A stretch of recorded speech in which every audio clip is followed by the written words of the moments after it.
Huisgenoot van Tuka tot nou. Die tydskrif is in 1916 gestig as die maandblad De Huisgenoot, wat in Nederlands geskryf was.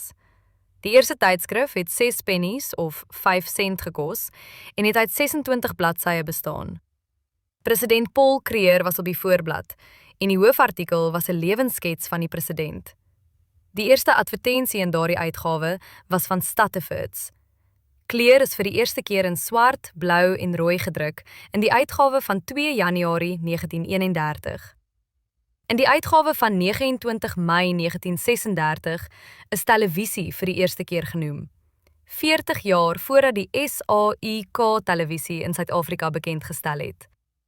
Adons, die gewilde strokiesprent oor bobbejane deur T.O. Hannibal, het vir die eerste keer in die uitgawe van 2 Julie 1948 verskyn. 4 volkleurbladsye het vir die eerste keer in die uitgawe van 27 November 1955 verskyn. Die prys vir 'n huisgenoot vandag is R65 teenoor die 5 sent vir die eerste uitgawe. Dink jy die tydskrif is vervang met vandag se sosiale media?